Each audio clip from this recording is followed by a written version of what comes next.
दोस्तों, हर बाज की जिंदगी में बढ़ती उम्र के मोड़ पर एक ऐसा समय आता है जहां उसके सामने पहले दो रास्ते सरल और तुरंत समाधान देने वाले होते हैं और वहीं तीसरा रास्ता कठिन और पीड़ा देने वाला होता है। लेकिन बाज पीड़ा चुनता है और यहीं से शुरू होता है बाज का पुनर्जन्म। आप देख रहे हैं द डायमंड टॉक। चैनल को अभी तक सब्सक्राइब नहीं किया है तो सब्सक्राइब जरूर करिएगा, क्योंकि आज का वीडियो आपकी पूरी जिंदगी बदल देने वाला है। इसलिए वीडियो को बिना स्किप किए लास्ट तक जरूर देखिएगा। दोस्तों, हमारी जिंदगी में भी कई ऐसे मोड़ आते हैं जहां हमें परेशानियों का सामना करना पड़ता है। कई लोग तो जीवन में संघर्ष कर आगे निकल जाते हैं और कई अपने हालातों से हार मानकर खुद को जिंदगी के हवाले कर देते हैं। ऐसे में हमारी जिंदगी और हमारा खुद का कोई वजूद नहीं रहता। दुनिया उसी को सलाम करती है जो अपने कलम खुद लिखते हैं। सिर्फ इंसान नहीं, कुदरत में हर प्राणी के साथ ऐसा होता है। तो आइए जानते हैं बाज के जीवन से जुड़ी आश्चर्यजनक किंतु एक ऐसा सत्य जो हम सबको प्रेरणा देता है।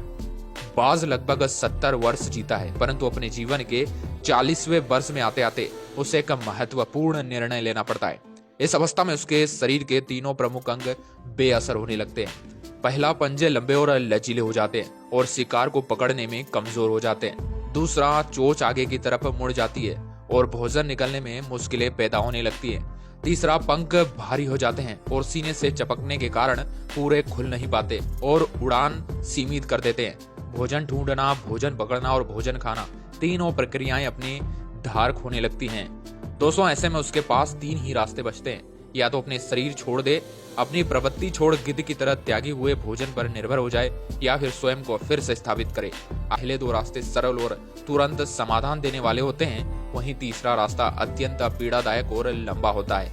बाज पीड़ा चुनता है और स्वयं को फिर से स्थापित करता है। वह किसी ऊंचे पहाड़ पर जाता है, एकांत में अपना घोंसला बनाता है और तब शुरू करता है पूरी प्रक्रिया। सबसे पहले वह अपनी चोंच चट्टान पर मार मार कर तोड़ देता है। अपनी चोंच से अधिक पीड़ादायक कुछ भी नहीं इस पक्षीराज के लिए। अब वह इंतजार करता है चोंच के फिर से उग आने की। उसके बाद वह अपने पंजे भी उसी प्रकार तोड़ लेता है और इंतजार करता है पंजों का फिर से उग आने का। नई चोंच और पंख आने के बाद वह अपनी भारी पंखों को एक एक करके नोच कर निकालता है और प्रतीक्षा करता है पंखों के पुनः उगाने का। 150 दिन की पीड़ा और इंतजार, और तब उसे मिलती है वही भव्य और ऊंची उड़ान। इस पुनर्स्थापना के बाद वह ऊर्जा, सम्मान और गरिमा के साथ 30 वर्ष और जीता है। आपने कई बार सुना होगा दोस्तों कि भगवान भी उसी की मदद करता है जो अपनी मदद खुद करता है। आज आपको इसकी मिसाल मिल गई होगी। जैसे बाज संघर्ष करता है 150 दिन और भगवान उसका संघर्ष बेकार नहीं जाने देता, उसको नई जिंदगी देकर। कुदरत हमें यहाँ पर सिखाता है कि जैसे पंजे पकड़ के प्रतीक है, चोंच सक्रियता की और पंख कल्पना को स्थापित करते हैं।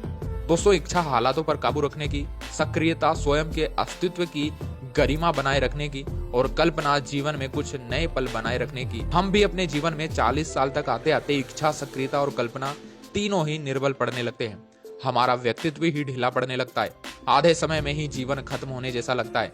उत्साह, आकांक्षा, ऊर्जा नीचे की ओर जाने लगती है। हमारे पास भी कई विकल्प होते हैं, कुछ सरल तो कुछ पीड़ादायक। हमें भी अपने जीवन की मजबूरी भरे अति लचीलेपन को त्याग कर काबू दिखाना होगा। बाज के पंजों की तरह हमें भी आलस पैदा करने वाली वक्र मानसिकता को त्याग कर ऊर्जा से भरी सक्रियता दिखानी होगी।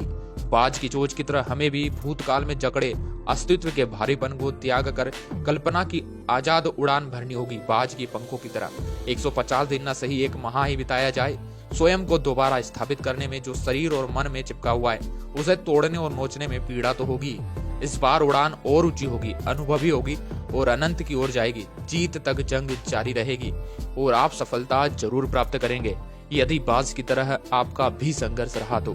दोस्तों, ये था आज का वीडियो और उम्मीद है कि आपको बहुत कुछ सीखने और समझने का मौका मिला होगा। यदि वीडियो इन्फॉर्मेटिव लगा हो तो यार वीडियो को लाइक करके चैनल को सब्सक्राइब जरूर करिएगा, क्योंकि हमारे चैनल द डायमंड टॉक पर हम प्रतिदिन एक वीडियो आपके लिए लेकर आते रहते हैं। मिलते हैं फिर से किसी खास वीडियो में, तब तक के लिए आप सभी लोगों को जय हिंद, जय भारत, बहुत बहुत धन्यवाद।